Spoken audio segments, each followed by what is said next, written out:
Hey guys, welcome back. As always, my name is Leyzar, and today we're going to be farming Qorvex, and not only. The first thing you gotta do is complete the Whispers in the Wall quest. The way you do that, from your Orbiter, you set Whispers in the Wall as your active quest. The prerequisites are the New War quest, the Heart of Deimos quest, and the Vox Solaris quest. You gotta complete these three in order to get access to the Whispers in the Wall quest. Upon completing it, and no, I will not spoil it for you, you're gonna be getting yourself the blueprint for this fantastic Warframe, Qorvex. After you got yourself your blueprint, you still need the rest of the parts. And you get the rest of the parts by getting standy for a brand new faction called Kavia. The vendor is called Bird Free. And again, I'm not gonna spoil anything, but the point is, you're gonna have to get the rank of Scholar, that is the 4th rank, and then you're gonna have to get the Chassis blueprint, the Neuroptics blueprint, and the Qorvex system blueprint. But of course, this is not the only way to farm Qorvex, because at the end of the day, it will take you a while to actually reach the rank of Scholar, and 60,000 standings, which is the grand total for the Chassis blueprint, the Neuroptics blueprint, and the system blueprint. If you want the brand new hammer as well, you're gonna need an additional 15,000 standing. Now, as I hover all of these, there are a couple of things to take note. Take a look at the materials that are required to actually craft these components, so you're ready when you actually get them. You need Necrocoil, Stella, Entrati Lanthorn, and Entrati Obols. And don't worry about it, all of these will be obtained as you play the brand new content, except Argon Crystals. And you guys know where to get Argon Crystals? Yes, you simply go to the Void.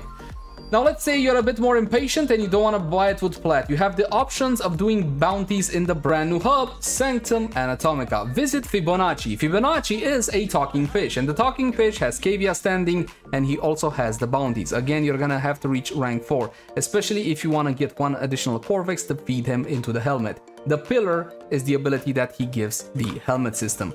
But the bounties are as follows. The first 3 give you access to Qorvex parts, as in the first one you get the Neuroptics, second one the chassis, and the third one the system. All of these are uncommon rewards. The rare reward is going to be the Mandonel blueprint, and the Mandonel is Qorvex's signature weapon, and it's definitely worth picking up. Speaking about the Mandonel, where the hell do I get the rest of the parts? And unfortunately for that one, I gotta take you over to Warframe drops, and this is the official warframe.com/drop tables. You can access it at any time.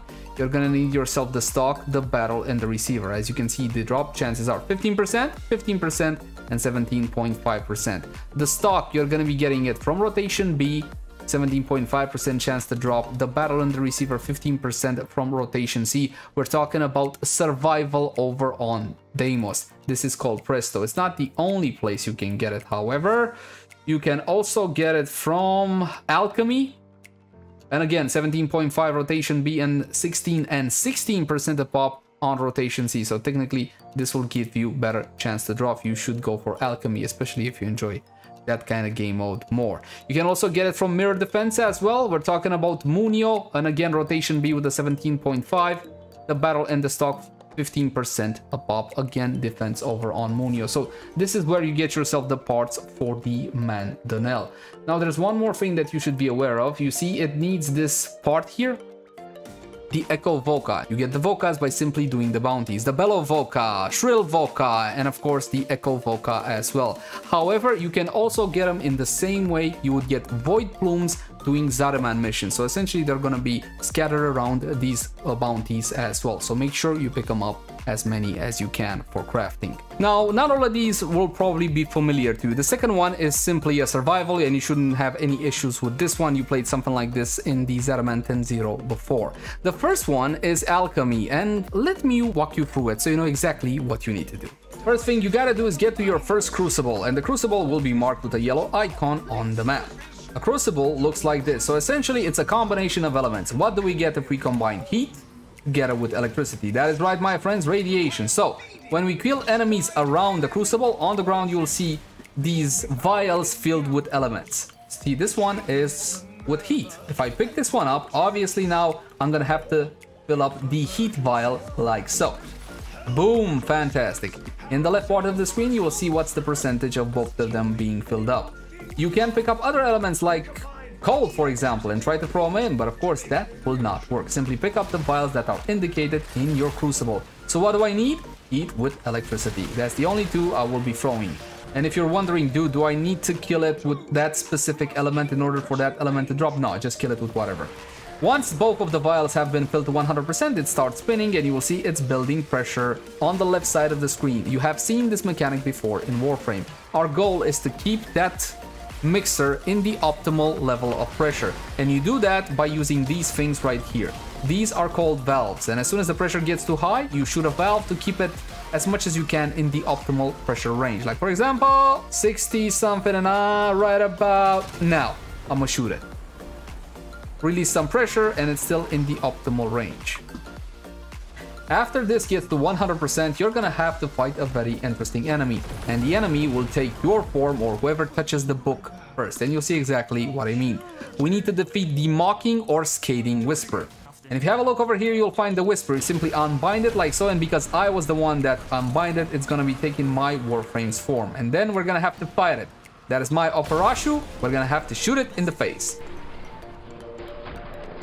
Kill the Scathing Whisper.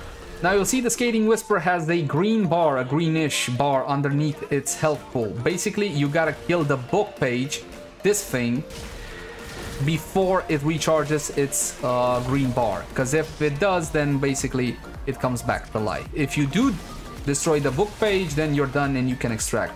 Keep in mind, this is an endless game mode, so if you want to do more crucibles like this one, you can. But if you just want to get the reward and be out of it, well, head to extract. Did we get it?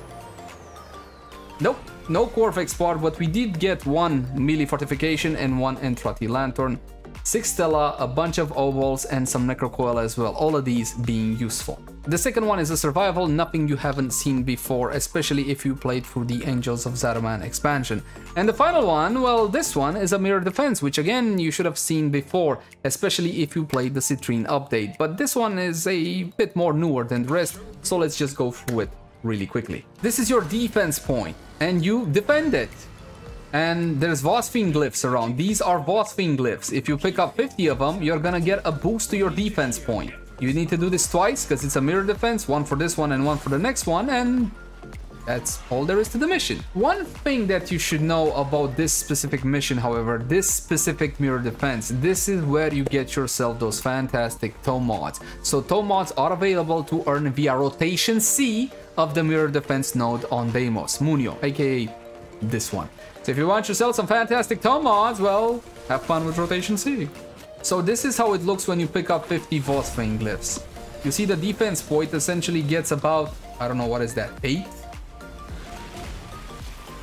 Qorvex is one ability, 8 pillars to defend it. Now they don't act exactly the same, but you get the general point. Do you need to get Warframe glyph? Nah, not really, but I mean, you might as well. What else is there to do? And now we scurry on over to the second part of this defense mission, which is basically the same as the first part, only in a different place, because it's a mirror defense, don't you know? And you should pick up Warframe glyphs as you go. Again, it's not like you have anything better to do. But let's say that you can't be arsed to actually farm the tome mods, then you can simply go to the market. For 140 plat, you can get a bundle which is called Essential Tome Mod Bundle. So you don't need to farm them from this mission, and I think they're tradable as well. I don't know, man. If it's a red thing on the map, we shoot it till you make it dead. You don't need a guide for that. And with that, we're done. Again, it's endless. You can choose to stay in or go out. You can see the rewards at the bottom. Again, rotation C for those tome mods. And we actually got the piece. Wait, we did? Oh, here we go. We got the piece. Qorvex system blueprint. Yeah, boy. And that's pretty much it. That's how you farm Qorvex. The first Qorvex is pretty simple because you get the blueprint by simply finishing Whispers in the Wall. However, the second blueprint, well, you're either gonna buy yourself a Qorvex with plat, or you're gonna have to get to rank 4 with a brand new faction and spend 50,000 standing on the blueprint, as the chassis, neuroptics, as well as the systems can easily be farmed from bounties. You don't need to worry about those. As for Qorvex itself, well, he's a support frame. He's not exactly the most exciting Warframe I have ever played, but he's definitely rock solid. Get it?